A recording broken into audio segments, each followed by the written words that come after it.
how to do niche research and targeting the right way. I can't even begin to tell you how many times I've run into social media marketers and they automatically want to know about traffic generation. Forget about niche research. Forget about consumer intelligence. Don't worry about setting up the right site to get in front of the right target audience eyeballs. Let's just skip straight to the good stuff. That's the kind of mindset that I run into all the time. And that's why a lot of people struggle in this game. You have to understand that until and unless you find yourself barking up the right tree, you're just going to be chasing your tail. I know I'm using a lot of dog analogies, but these are the most appropriate. Most people are simply just chasing their tails and wasting a whole lot of time doing stuff that doesn't really add to their bottom line. A lot of these, and I would guess all of them, can be quickly dispensed with if people only did niche targeting ahead of time. In other words, know your audience. Since you have a clear profile of who your target audience is, the next step is to go to these different social media platforms and find them there. Believe it or not, whatever it is you are promoting, regardless of how esoteric, obscure, or weird it may be, there are already people on social media platforms talking about or showing interest in whatever you are promoting. I know it sounds crazy, it sounds weird, but it's absolutely true. Your job as a marketer is to find those audiences on these social media platforms. The way to do this, of course, is to identify your business's target audience. Sadly, most marketers don't even bother with this. Instead, they just look at social media marketing as a simple task of finding traffic. That's it. That's the name of the game. That's all there is to it. If you want to be successful, you need to be clear about who your target audience is. And believe me, this is not always easy. You're going to run into the temptation of making educated guesses about who your target audience members are. Most of the time, that doesn't work. Thankfully, there is an easier way. The more you take random shots in the dark, making all sorts of wild guesses, the more money and time you will lose. There's a shortcut here. Find your competitors. Seriously, just find them. And let me tell you, regardless of how weird, esoteric, or seemingly unknown your niche is, there will be at least one competitor on social media. Find that organization or business and let them do your niche and target audience research for you. Since they've already started and are already speaking to your audience, find out who your competitors are and look at their social media profiles. Reverse engineer who they're following. Pay attention to who they're targeting. Look at how they categorize themselves. In the most simplest terms, pay attention to the hashtags they use with their content. These clues should be enough to give you an idea of where to start. This way, you get a head start. You're not completely stuck in the dark and absolutely clueless as to what to do. Instead, you have some objective, tried and proven information you can work with. Pick your target niche. You have to remember that every business can be positioned in at least one of two ways. The bigger your niche, the more angles you would have at your disposal. You can look at different subsegments of your niche. You need to understand how this works because you might think you have a clear niche, but it may well turn out that there are many different layers or tiers to that niche. There might be different subsegments there. You should have a clear understanding of what your niche is generally and what subsegments exist within that larger niche. Again, you can reverse engineer your competitors to take a stab at this. Regardless, you need to do this. You need to get this information. Now that you have an idea of what your target niche is, go to the different platforms like YouTube, Facebook, Twitter, and Pinterest. Now, look at whether these places have sizable content areas or messaging areas like Facebook pages, groups, Google Plus communities, Twitter hashtags, Pinterest pinboards, and existing YouTube channels. Pay attention to these places and see if your niche is big enough on those different platforms. If you notice that a particular platform doesn't really feature that much content for your specific niche, this is a red flag. The demand may not be there. The audience size might not be worth your while. On the other hand, if you see there's a lot of videos regarding the topics that you're going to be hitting, this may be a good sign. But you need to do another level of analysis. Pay attention to the number of competitors you have. If there seems to be a huge number of competitors fighting over the same niche, then this is going to be a problem. But if it turns out that there's a lot of content targeting your niche, but they're only produced by a handful of people or organizations, this is an encouraging sign. Also, pay attention to how active your target audience members are. Look at the content that's being shared regarding your niche. Do you see a lot of engagement? Do people share this stuff? Is this hashtag quite prevalent? Look for these and other objective indicators of activity. When you wrap your mind around these indicators, then you should have a clear idea of whether you should target your niche at a particular platform or whether you should ignore a platform altogether. List out your niche indicators. While you're doing reverse engineering, Pay attention to how your niche is indicated on platforms. These involve hashtags, categories, keyword targets, labeling patterns, and tags. Use these to do the analysis I described above. Again, in any niche, there are sub-niches. So your goal here is to find a sub-niche or a way of positioning your content so you don't run into a ridiculous amount of competition. You're still tapping into a sizable pool of demand, but you're not making things impossible for yourself by running headlong into well-entrenched professional competition.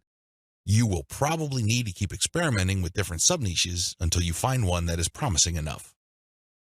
Content curation, your secret social media marketing weapon. Now that you have picked the specific sub-niche that you're going to be targeting, as well as finished doing advanced research on where your sub-niche or niche segment audiences are located on social media platforms, the next step is to find content. I've got some good news and some bad news. The good news is that you stand to save a lot of money. The bad news is that you need to put in a lot more time and pay attention to details. There are no two ways about it. You cannot drop the ball when it comes to the quality of the content that you are going to be sharing on your social media accounts. Each and every piece of content you share must build your brand. This is non-negotiable. You can't just pick random pieces of content that somehow, some way has something to do with your niche. That's not going to help you get the right eyeballs. That's not going to help you establish the kind of credibility and authority you need to eventually convert highly specific and qualified traffic from social media into cold, hard cash. What is content curation? As I mentioned above, you stand to save a lot of money with content curation. This should be obvious. After all, you're not going to be using the content that you yourself created. Content curation is all about picking other people's content and sharing those materials on your social media accounts. This creates a win-win situation. Since you're sharing links and descriptions of such content, the creator of that content gets free traffic. You, on the other hand, get to build up your credibility because people are rewarded for following your accounts with highly targeted, highly specific, value-added content. Everybody wins. The user wins, you win, and of course, the original content creator comes out ahead. This is how it's supposed to work. You win big time because you save a tremendous amount of money not having to create a huge amount of original content. If you've ever tried to write your own stuff or outsourced content creation, whether in the US or to other parts of the world, it can get quite expensive very quickly. Content curation enables you to build credibility with your audience in a very inexpensive way. You use other people's content. You get to entertain them, build credibility, and gain their trust. The downside here is the time. Sure, you're not spending greenbacks, but you're definitely going to be spending time. As I mentioned above, you cannot be indiscriminate when you are trying to do content curation. Whatever goodwill you have built up for your brand will go up in smoke if people catch on to the fact that you are just randomly curating and spreading low-quality content that may have something to do with your niche. That's not going to cut it, not by a long shot. Adopt the right content curation strategy. Now that you know where your target audience members are on social media platforms, you build credibility by populating your social media accounts with highly credible, high-authority third-party content. This is called curation. In between those materials, you're going to be sharing your own original content. From time to time, you're going to call people to action to take a look at the incentives you're giving away for them to join your mailing list. This is how you play the game. When people follow you, they are rewarded with top-notch content. It doesn't really matter whether you produced that material or it was written by somebody else. Your followers get rewarded for following your account. They get niche-specific material. Eventually, you build trust with them because you only send them the very best materials. They start paying attention to your own materials. More importantly, they start noticing the content you share, which actively encourages them to sign up to your mailing list. This is the key. You intersperse your own original content. You create an impression of quality in their minds because you're sending only the very best third-party content. You then mix in your own original content, which is of the same quality as the other stuff you're sending. Eventually, they warm up to your brand, and this is where your call to action content comes in. You call them to action regarding the freebies you're giving away. Maybe you're giving away software, a booklet, discount codes, or even a full-blown book. It doesn't matter. You are ethically bribing them to enter their email addresses so they can download the incentive. That's how you build up your mailing list. On top of all this, when people join your mailing list, you call them to action to share the emails that you're sending them. Maybe you should ask them to forward that email to their friends. Maybe you would want them to copy and paste the material and post it on their Facebook wall. The best part to content curation is that it's very easy to automate. Seriously. This is one way of content promotion that is very automation friendly. You only need to get the URLs of the third-party content that you're curating and plug them into an Excel sheet. You then convert the file into a CSV file, which is then imported by social media scheduling tools like Hootsuite and Social Oomph. You don't have to manually enter anything. You don't have to schedule everything by hand. You can do all of this through software. Isn't that awesome? You get to build credibility while at the same time minimizing work. Now, with that said, you need to pay special attention to the content quality. High attention to detail is the key.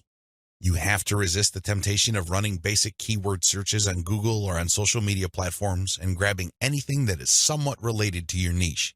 That is a one-way ticket to brand destruction. You worked hard to build your social media brand. It really would be a shame to see it all go up in smoke because the content you're curating is very unpredictable when it comes to quality.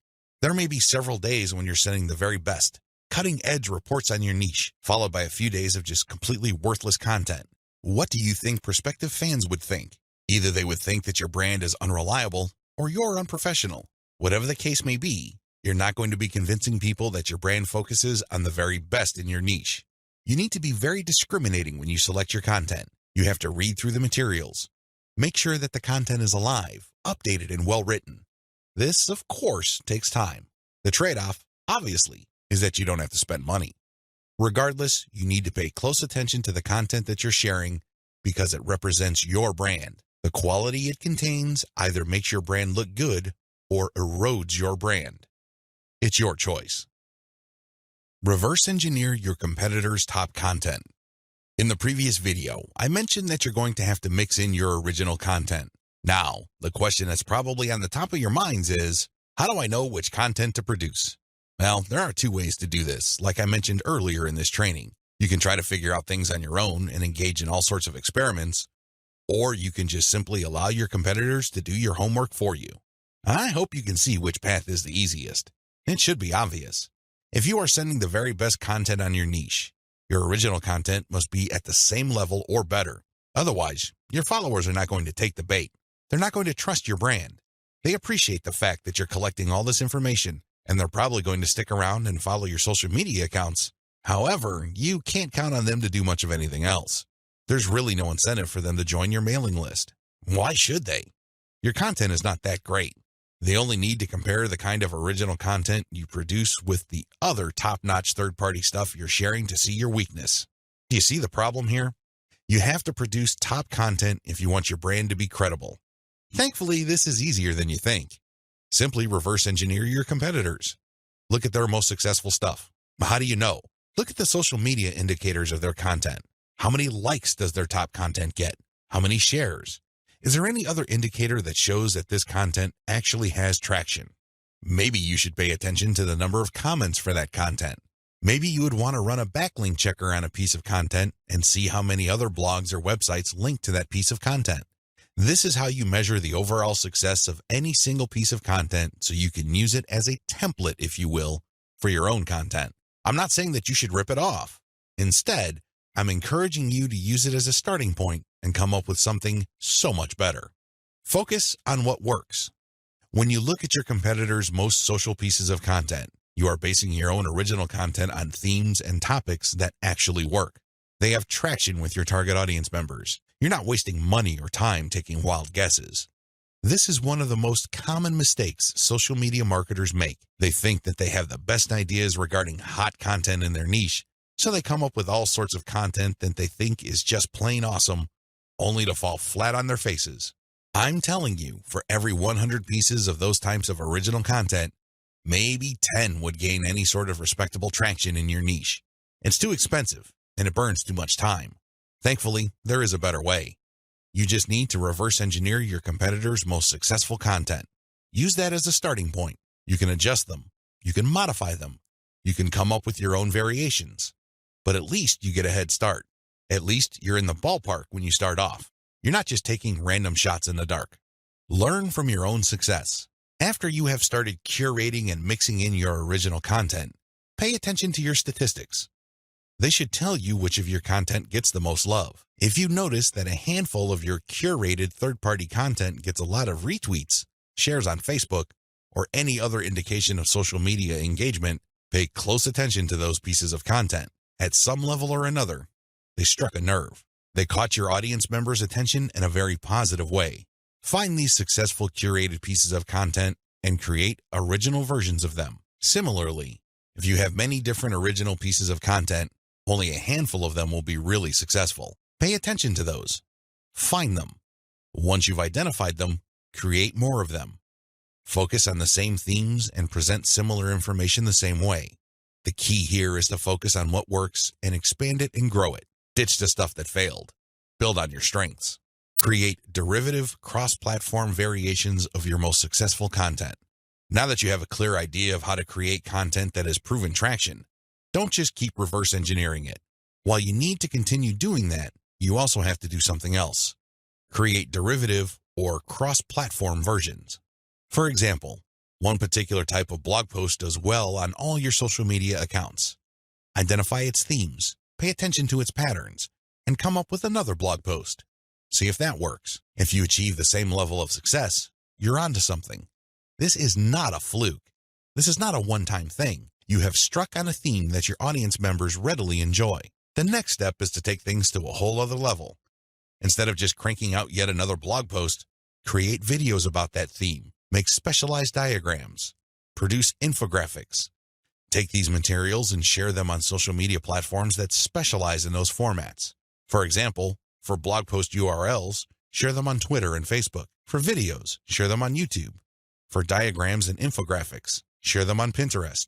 Drilling even deeper, look at your hottest blog posts and strip out key questions and use these as leads or titles for tweets. Tweet the same content several times over the course of a week. Of course, don't drop it all in 1 hour, but space them out. Still, when you use the right questions, you become very visible on Twitter. Pair these with the right hashtags. The bottom line, the great thing about content curation is you save a lot of money, but you are also positioning yourself to build on your strengths. You focus on things that you're doing right and figuring them out so that you can predictably produce successful content. Now, this is not going to happen overnight. You have to keep experimenting until you find the right themes that consistently work with your audience. Fine-tune your payload content. As I have mentioned previously, you can come up with your very own content based primarily on the social signals of the top-notch third-party materials you are curating. Put simply, when you are going through your research, you will keep coming across certain pieces of content which get a lot of engagement on social media. These are all the objective indicators you need to understand that you are looking at high-quality, high-demand content. At that point, you can come up with your own version of that content. You can use it as a template, so to speak. Another approach would be to just do curation first. You just take all the high-quality third-party content with great social signals and put them all on auto-publish on your social media accounts. You run this curation campaign for several weeks. Soon enough, you will see a pattern. Eventually, you will see that some of these materials get a lot more engagement than others. At that point, you can then come up with your own version. Personally, I pick my own content using both methods. If I'm in a hurry to get people to sign up to my mailing list, I do the first method. But if I'm unsure about the niche or I'm still trying to feel my way around in terms of understanding my audience, I would stick to the second method. There's really no one right answer. It really all depends on your situation. The great thing about the second method is that you are picking out your original content strategy based on what actually works in terms of your social media accounts. You have to understand that even though high-quality third-party content may have a lot of objective social signals, those signals may have been generated in different contexts. Maybe the original publisher was doing something that you may not be doing. Do you see how this works? Still, you can definitely do the first method if you're in a hurry. But if you have some time to spare, you might want to try the second method. Do curation first, let it run, and then pay attention to your statistics. You should be able to see a pattern. In fact, based on my experience, content that tends to do well often falls within a narrow range of themes. In fact, in some of my campaigns, almost all of the content that got a lot of love from the internet was focused on one question. That's how focused your audience's needs may be. You should pay a lot of attention to the following. Look at the engagement of the content and the click-through. A lot of social media marketers drop the ball at this point. They think that it's all about engagement. I'm telling you, regardless of how many likes, shares, or comments a piece of content gets, if people don't click through, those engagement signals are not worth much. Remember, at the end of the day, you want traffic. That's the whole reason why you're doing this in the first place. Getting caught up in how many shares, likes, or comments you get is not going to do you any good. You have to always pay attention to the click-through. There has to be some sort of ratio between total engagement and click-through. The higher the ratio of the click-through, the more attention you should devote to a piece of content. Study high click-through and high engagement content closely. Now that you have identified curated content that performs well, the next step is to analyze them with a fine-tooth comb. Ask yourself, what problems are people interested in when they read this piece of content? How are these pieces of content positioned or presented? Do they use some sort of emotional headline? Do they use subheadings that ask questions? Do they drag the person along?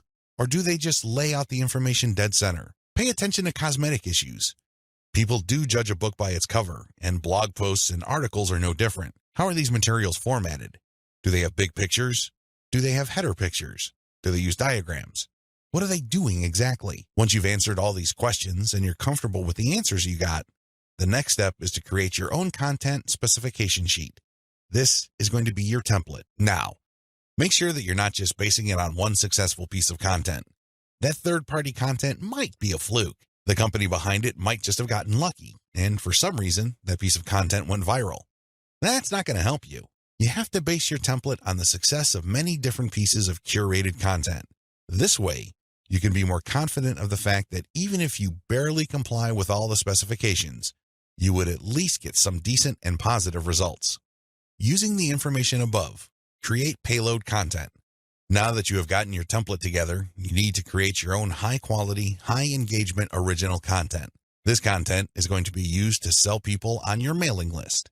When they read this content, they're supposed to get excited about joining your mailing list. This is content that is most likely to be credible and most likely to be shared. Are you excited? Well, don't get too excited. A lot of people jump in with both feet and they end up sabotaging themselves because the payload content they create looks like an advertisement. That's obvious spam. Nobody's going to trust you with that. You're obviously trying to pull tricks and play games. That's not going to work. Instead, the content must be informative. Think of it as an infomercial. You're selling something, that much is obvious. But people have to walk away with solid value. You have to walk that tightrope. There's a thin line between shoving stuff down people's throats and providing solid value without asking for anything in return. You have to come up with a decent compromise between the two. The bottom line is, whatever you do, the content you produce must be valuable. It must add value to the lives of people reading your materials. That's how you build credibility. That's how you get people to get excited about your mailing list. Remember, your list is supposed to add value to their lives. It's going to be very hard to give that impression when the content that you share is worthless. I hope you can see that. I'll see you in the next video. Market your list right. Now that you have figured out your payload content, the next step is to understand what kind of giveaway you're going to have to use to get people to sign up for your mailing list. In an ideal world, people can see the value you bring to the table. They only need to look at the content you share as well as the crucial information they get from your premium content. They see this premium content and they see what you're about, what you have to offer, and why it's such a good idea to sign up to your mailing list. Unfortunately, things don't work out that way. Even if you have the very best blog posts and articles on your website, people still need a push to sign up to your mailing list. This is where incentives come in. You're going to offer free, high-quality premium content, but you're going to repackage it in a way that people would appreciate. Maybe you put in a book. Maybe you come up with some sort of cheat sheet or resource sheet. Or perhaps you can strip it all down into a booklet or even convert it into software form. Whatever the case may be, this premium free giveaway content is going to act as an incentive for people to join your mailing list. They get a copy of whatever it is you are giving away for free in exchange for their email. I call this an ethical bribe. You're bribing people to sign up to your list. Normally, they wouldn't. Only a very few people would take the time and bother to sign up for your list, regardless of how awesome your blog posts and articles are. That's just the reality. Finding out what to use as an incentive. I hope you can see the logic behind giving away freebies so people can sign up to your mailing list. People need a push. People need some sort of extra sweetener to get the deal going. They need something extra to get them off the fence and onto your mailing list. Now, the next step is to figure out what kind of incentive to give away so people would join your mailing list. The good news is, you don't have to start from scratch. You don't have to take wild guesses. You don't have to take shots in the dark. When you pay attention to your top-performing original content, You should have all of the information you need to come up with a compelling incentive. For example, if you run a gardening blog and you notice that a lot of people click on share and otherwise engage with your content on tomatoes, it's probably a good idea to come up with a free giveaway book on how to build your own inexpensive tomato greenhouse. You see how this works? Pay attention to your best performing original content. Look at the questions they answer and look at the questions they fail to answer. This way, you can use your popular content as a launching area for your incentive content. You let your readers know that if they need more information, and they will because the content that they're enjoying are missing certain items, they should click on this link. That link, of course, is your squeeze page. The squeeze page advertises your giveaway and lists out the reasons why people would want to download that giveaway. It's pretty straightforward. You're just offering premium content that your other freely available content is already pointing to. They're pointing to that content because they don't contain that material. They do a good job of building credibility and authority. They do a great job adding value to the lives of your readers, but it's also obvious that there are certain parts that are missing. For those extra materials, they have to sign up.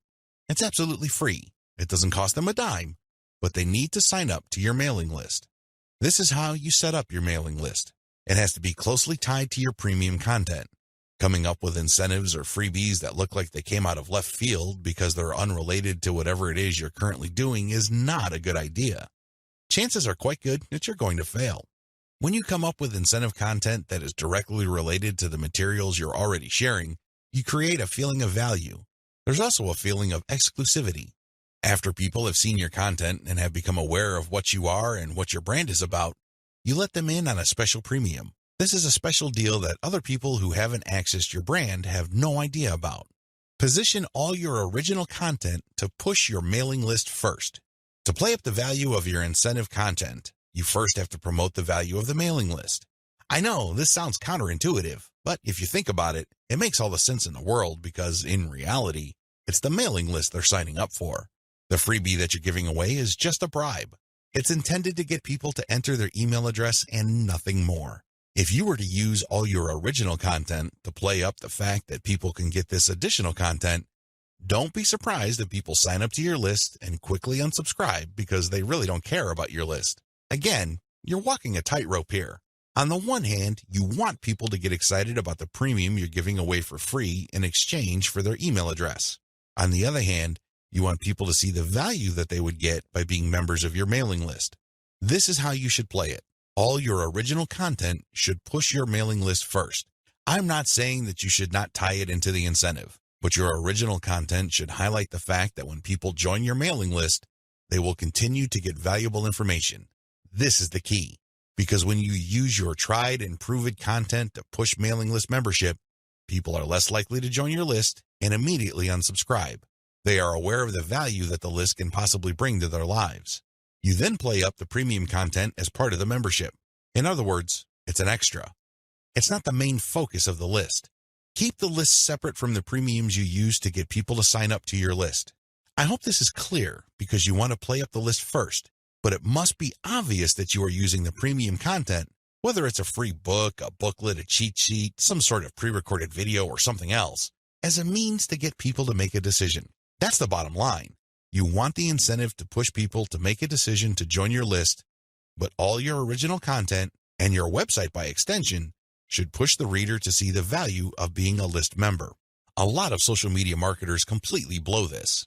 They think that it's all about marketing the incentive. Well, to continue with the example I raised earlier, what happens after you get people to sign up to your list in exchange for the greenhouse guide? That's right, nothing. Why? You played up the value of the greenhouse guide to such an extent that people are clueless as to what other value they would get from your mailing list.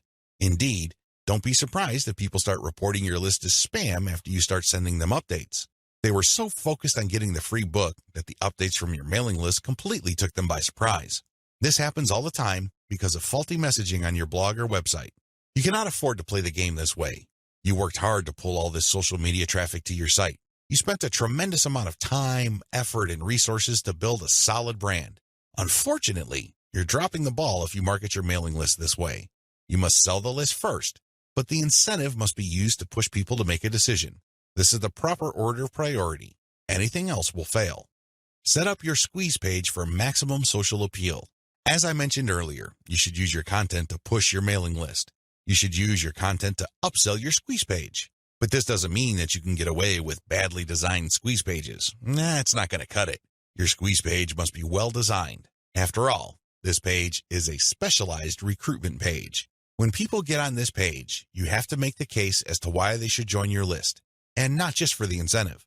While the incentive takes a big chunk of the real estate of a squeeze page, you should be clear about the fact that people are signing up to your list. With that said, you have to make your case. Why should people bother with your updates? Why should people stay on your mailing list? What kind of value would they get? Remember, people are always asking what's in it for me.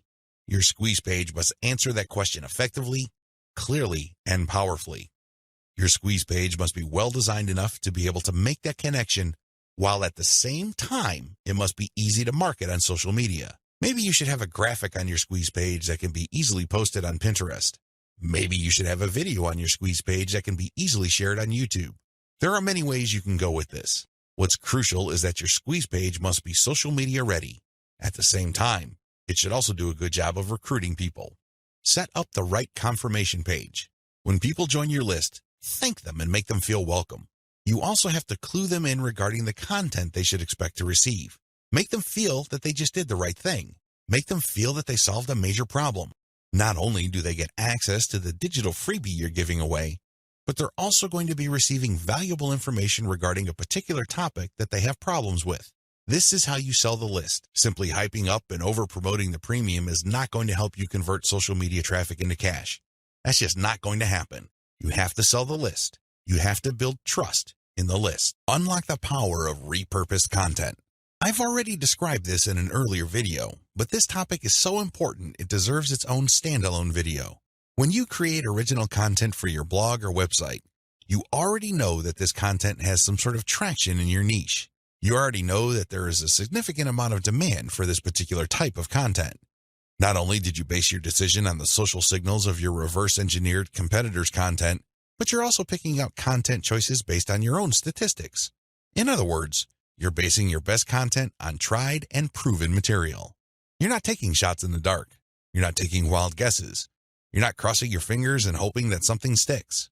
Instead, you have based your decision on what actually works. Congratulations, but you shouldn't stop there.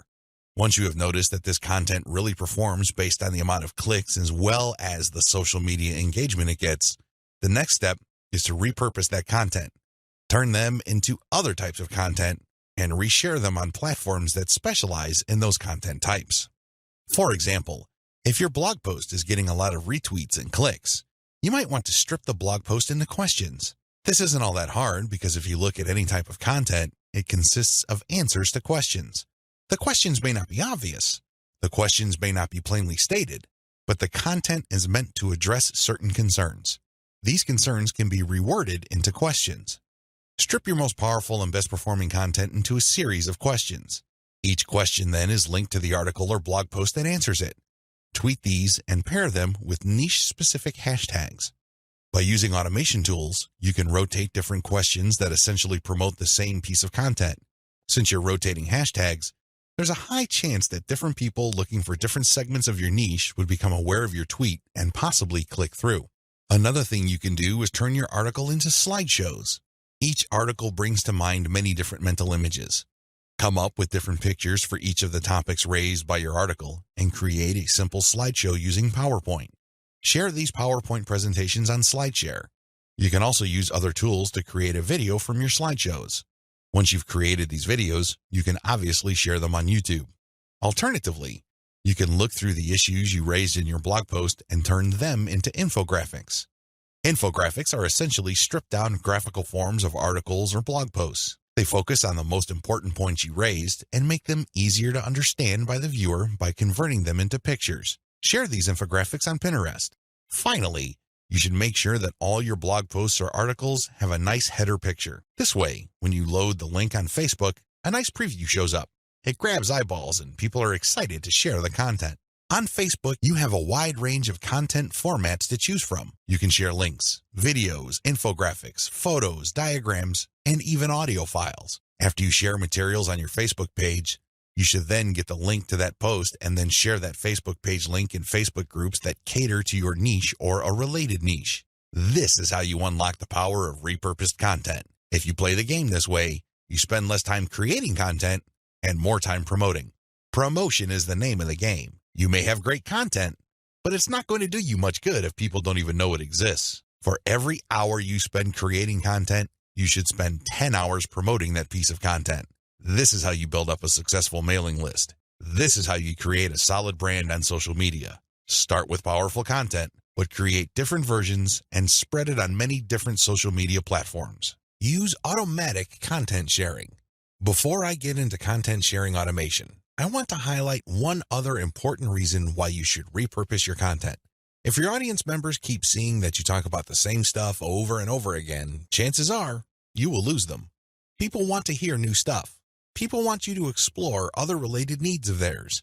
They don't want you to basically keep recycling the same stuff over and over again.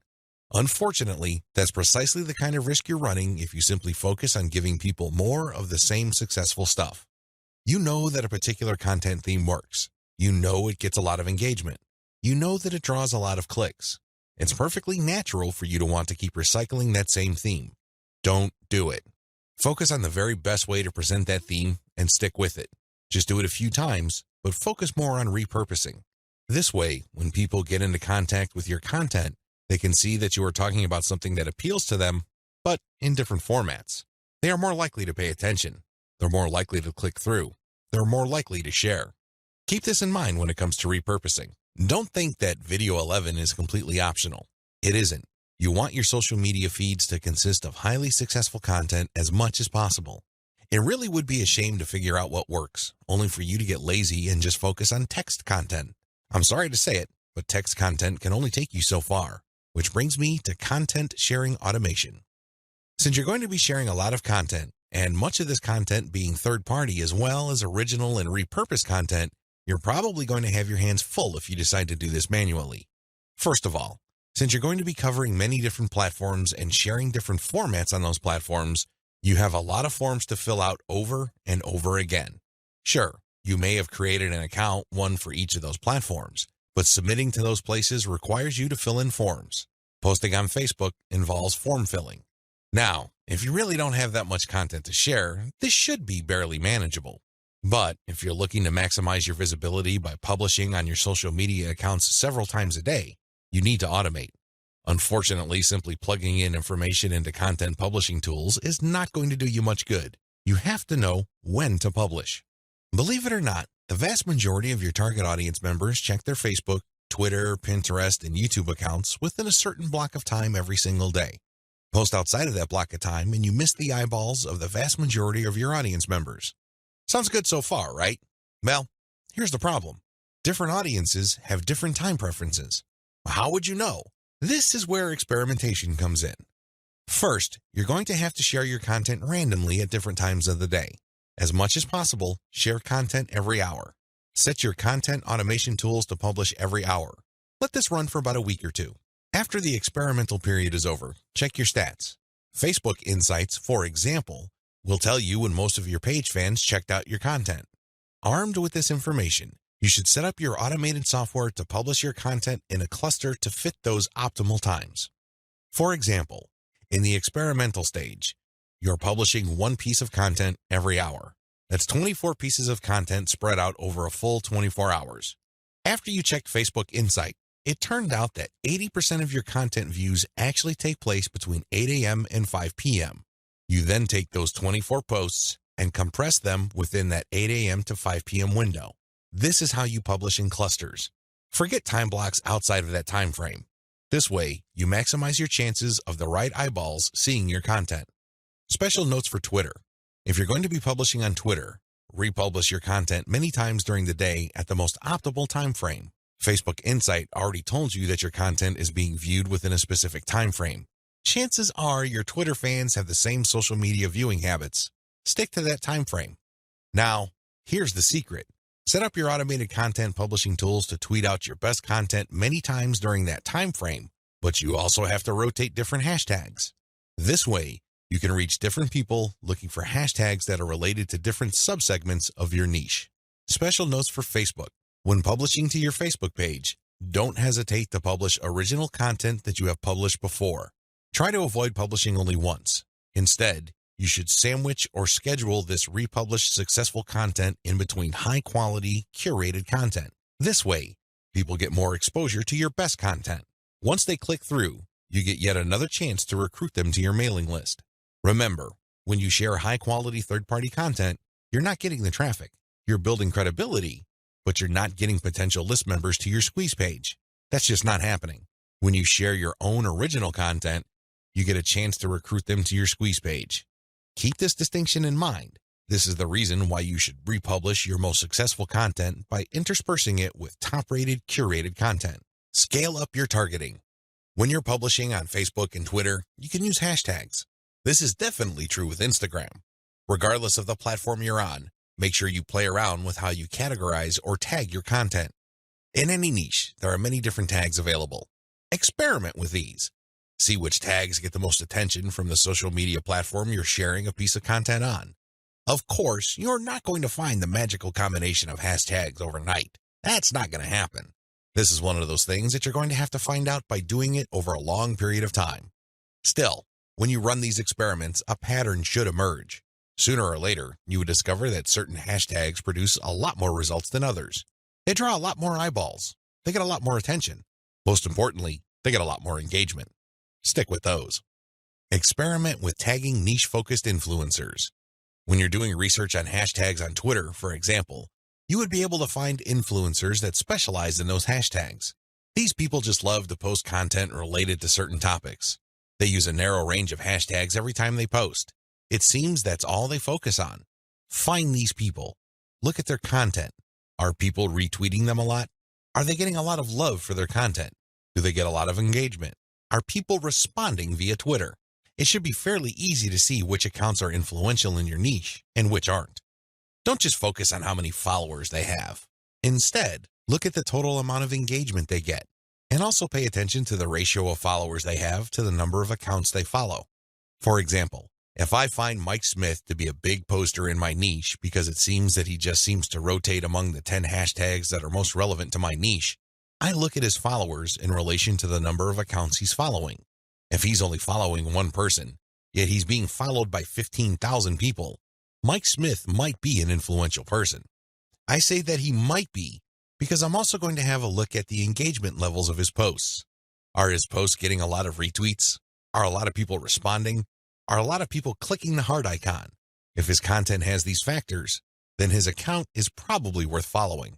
Most importantly, you should tag influential people on Twitter when you post. You use your most powerful hashtags and you mention them in your post. This can help you get on their radar. These people would be put on notice that you are also sharing content that is similar to the stuff that they are interested in. If they check out your stuff and they like what they see, don't be surprised if they share your content with their following. Engage with them. Let them know about your questions or suggestions. In fact, you should engage with them so much that you can possibly create a relationship where they would publish your guest posts if they're bloggers, or discuss whatever it is you're doing on their social media platforms. At the very least, when you partner with them, they become part of your content distribution network. In fact, a lot of them can even get you interviewed on influential blogs in your niche. Don't think that influencer engagement is simply restricted to tagging people. That's just the beginning. That's actually the tip of the iceberg. They can do so much more for you. You just have to continuously engage them and be social. This doesn't mean that you have to kiss their butt. This doesn't mean that your stock response to all of their posts is amazing post or great post, I love it. That's not going to work. That's not going to push the ball far enough. You have to actually engage. And oftentimes, this might seem like you're criticizing them. This might seem that you are offering a negative view, but you need to get their attention. You need to bring home the point that you actually know your stuff and that you are also credible in the same niche space. That's how you get them to take you seriously. That's the kind of engagement that builds respect.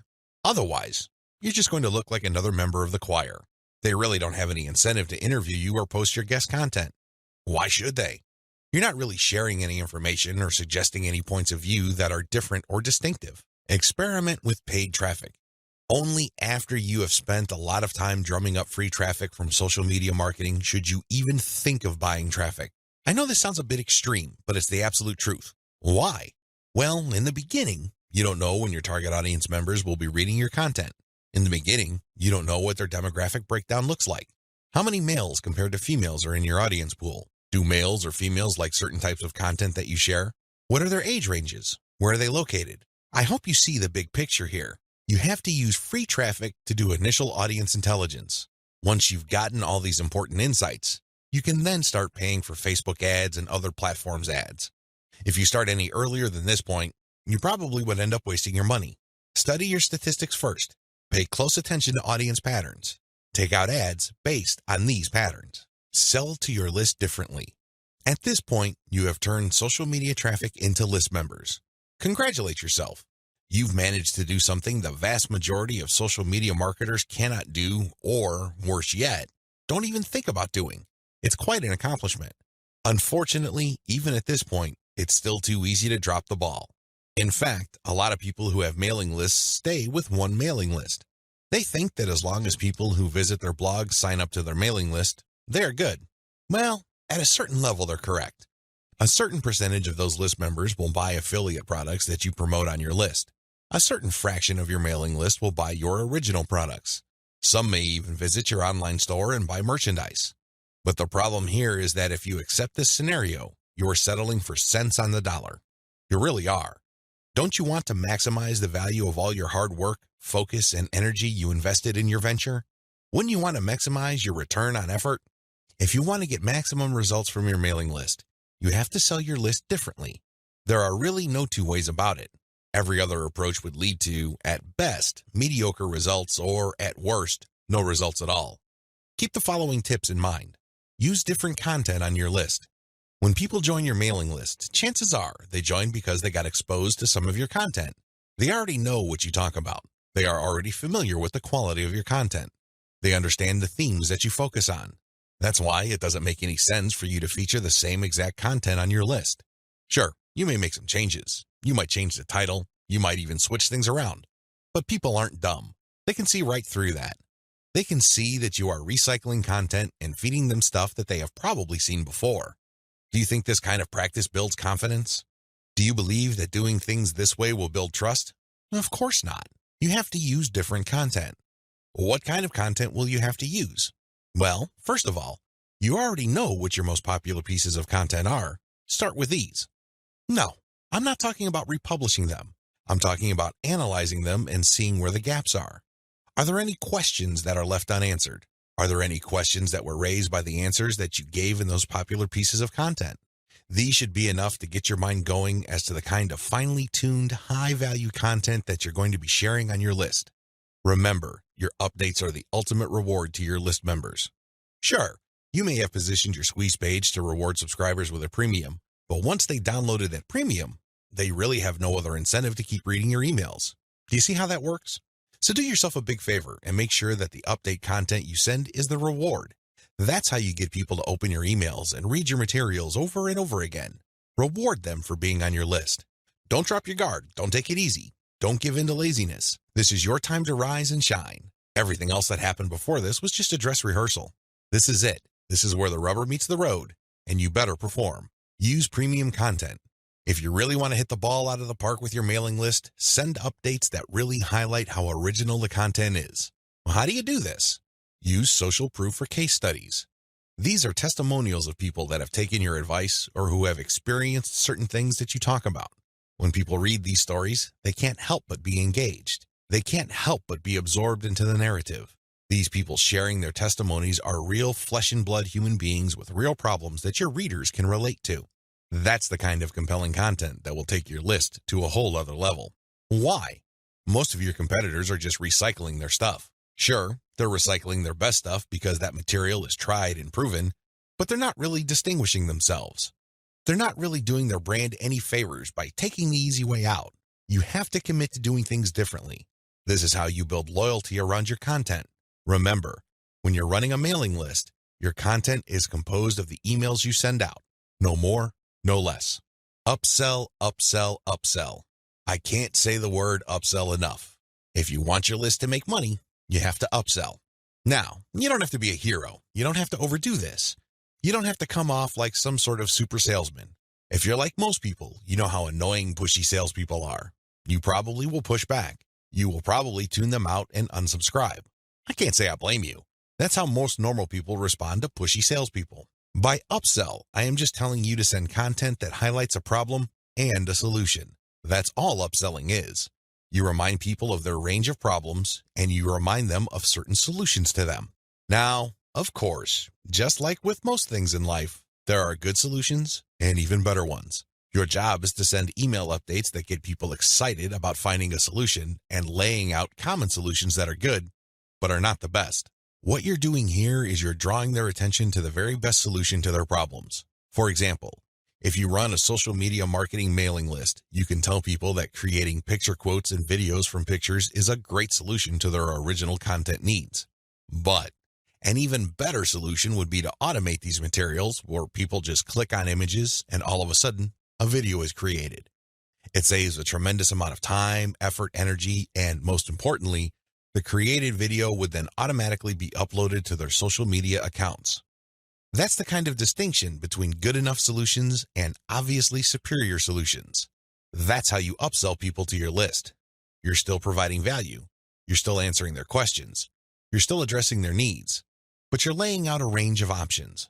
They can try to do things on their own or try to do things the way most people handle the problem, or they can try something else. When they look at that something else, that's when you sell your affiliate product, your original product, or your service. Regardless of how you do it, you need to upsell, upsell, upsell. I wish I could tell you that this was easy. I wish I could tell you that this is just a simple matter of laying out some alternatives and then playing up the best solution. The best solution, of course, pays you a commission and you make money off each sale. Unfortunately, it's not that easy and it's not that simple. Here's the reason. When people join your mailing list, they actually have different motivations. Some people are there because they just want to get the freebie, but they're too lazy to unsubscribe. You cannot really get rid of these people. These people don't open your emails. They cannot be bothered with reading your emails. They really don't do you much good. In fact, they can harm you because if there's enough of these list squatters on your list, your mailing list provider will charge you more money at the end of every month. You have to actively filter out your list based on open rates so you can get rid of these individuals. Again, you cannot eliminate them entirely, but you can minimize their numbers. Other people are initially excited about your mailing list, but for some reason they stopped reading your emails. Even others constantly check your emails, and they really love what you have to share, but the problem is they feel that your premium offers are simply too expensive. Now let me clue you in on a secret. When somebody tells you that whatever you're offering is too expensive or too unaffordable, what they're really trying to say is that you haven't completely sold them on it yet. Alternatively, you haven't completely filtered them yet. Either they're not motivated enough or you did not give them enough reasons to be motivated. Regardless, they're still on the fence. You need to push them off the fence. Expert salespeople know this because in the big scheme of things, there's no such thing as unaffordable. If you talk to somebody and you convince that person that they absolutely need to buy your product, there's really no difference between a $10 product and a $1,000 product. They will get that product because you have elevated their perception of that product to the realm of need. People take care of their needs first. Their wants are often left at the back burner. I hope you understand this. I hope you get this. It's not because your affiliate product is too expensive in absolute terms. Instead, it's because you have failed to either qualify the prospect or make your case. And this is why simply upselling by itself is not going to work. You have to take the next step, which I'm going to describe below. Use the $1 list filtration method. You have to filter your list members into two groups, interested people and interested people who buy. These are two totally different groups of people. Now, please understand that just because people open your emails religiously, it doesn't necessarily mean that they would buy from you. Like I said above, maybe you did not present your case properly. Maybe you did not qualify them properly. This $1 list filtration technique that I'm going to teach you enables you to filter your list members properly. What you would do is, instead of trying to upsell people to $19.95, $34.95, or $349.50, or any other similarly priced products, everything that you're going to be selling on your general list will be priced $1. No more, no less. By general list, I'm talking about the list all people who sign up to your mailing list get on. This is your default list. I want you to treat this general list as your starting list. This is kind of like the vast, unfiltered, generic mass of people who are interested in your brand. When you upsell people using $1 offers, You enable people to segregate themselves based on their motivations. These are people who are motivated enough to spend $1. In other words, they see the value in your content and they are willing to put their money where their mouth is. Now here's the secret. There's really very little distance between paying $1 for something and paying $100 for something. This is a lesson I learned firsthand. When I first tried this, I thought the only people that will get on my dollar list are cheapskates. These are misers. In the back of my mind, I thought that they're just not going to buy big-ticket items. Boy, was I proven wrong. If somebody is able to psychologically hurdle the distance between 0 and 1, they can, given enough exposure and enough content, hurdle the difference between $1 and $100. This is not theory, nor is it speculation. I see this all the time with my own 2 eyes. Your job is to filter your general list. You're basically telling people, when you run these $1 offers, to prove to you whether they are just interested or truly interested. This is a self-segregating mechanism. Use it. People who sign up for your general list are interested in quality content. That's what they're there for.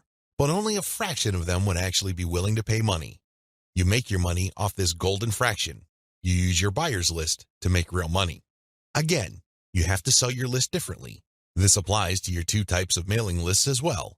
Your general list, they get quality information that is distinctive like social proof and case studies along with upsell messages. Your buyer's list, on the other hand, gets more in-depth material with higher value upsells. Again, if somebody's willing to go from 0 to $1, you have a tremendous opportunity to get that person to go from $1 to $100, $1,000, or whatever amount you want. Now, keep in mind that the higher the dollar value, the lower the conversion rate, but you get the point. You have to get people to segregate themselves based on their readiness, willingness, and eagerness to buy. And since $1 is essentially friction-free, this list filtration method works like a charm. Reinvest your profits the right way. By this point, the $1 filtration method has enabled you to make a decent chunk of cash every single month from social media traffic. The next step is to create a business. At this point, you might be feeling that you're just engaged in a hobby. It's a well-paid hobby, but still a hobby nonetheless. This too can be a trap. This can hold you back from the great success that you could otherwise achieve with social media.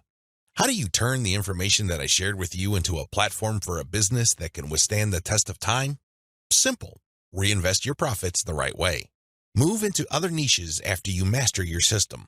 This training helps you identify your target niche. I've also given you the techniques to do well in that niche using social media traffic. Once you've made quite a bit of money on your niche and this money comes in month after month, you have to think big. You have to look into other niches that are related to your current niche. This thinking is actually pretty straightforward. If you have already mastered your niche to the point that you're making automatic income month after month, then you can apply the same system to other niches that are closely related to the one you're in. This is how you scale up your business. Instead of just one stream of cash, you build many different streams of cash based on the system that you mastered. You know what hashtags to target. You know what kind of content gets eyeballs. You know how to present information on social media. You know how to promote a mailing list. These and many others form part of your system. It really would be a shame to restrict that system to just one niche. Once you've mastered those, find niches related to those and grow into these other fields. Highly successful list marketers don't just operate one list. They operate dozens, and this translates to 6, if not 7-figure incomes year after year. If they can do it, so can you. Buy more targeted traffic after you find out what works. Once you have discovered the type of content marketing strategy on Facebook that works, you can buy targeted traffic. How? Use Facebook's lookalike technology to target people who share the same interest profile as your existing audience. This is what's so awesome about Facebook.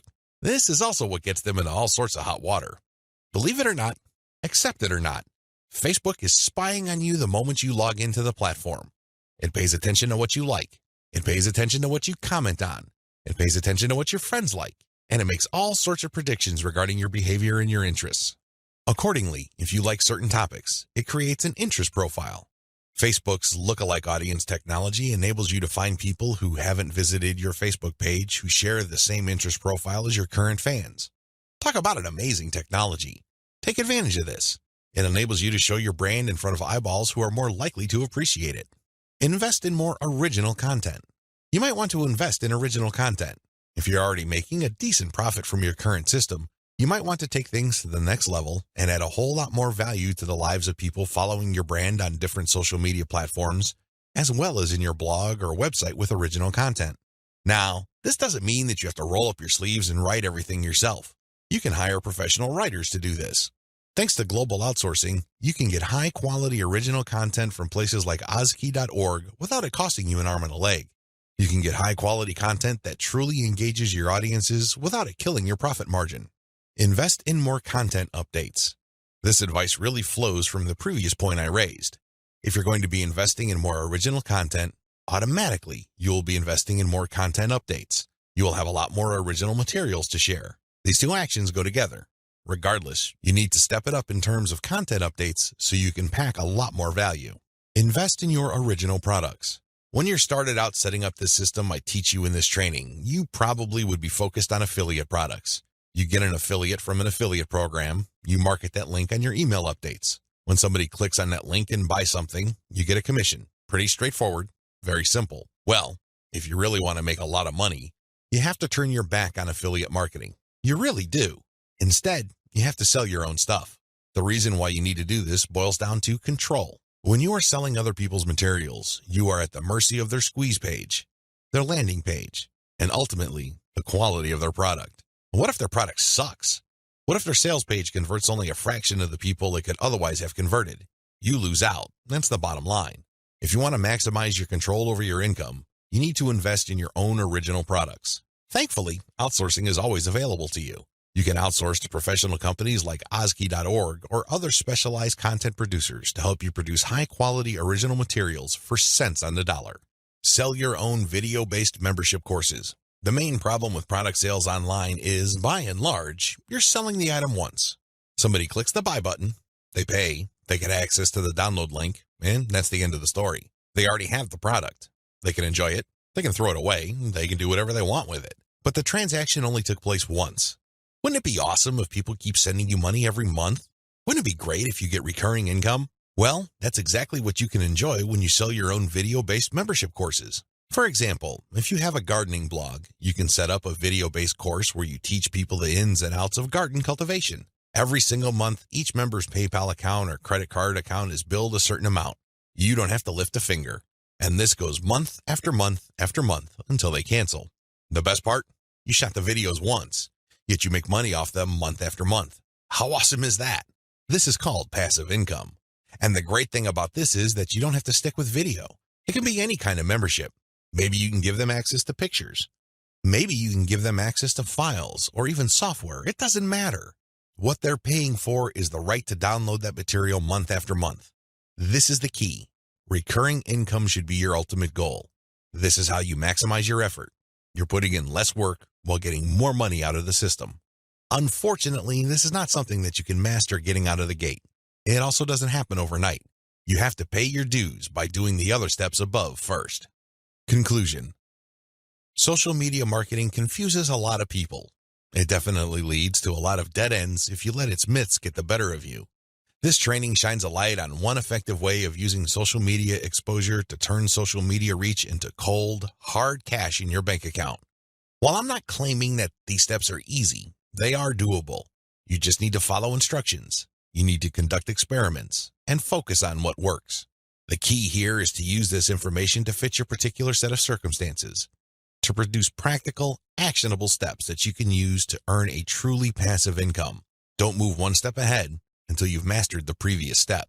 Now that you have all the information that you need to succeed, please understand that none of this will make you rich if you let it stay in your head.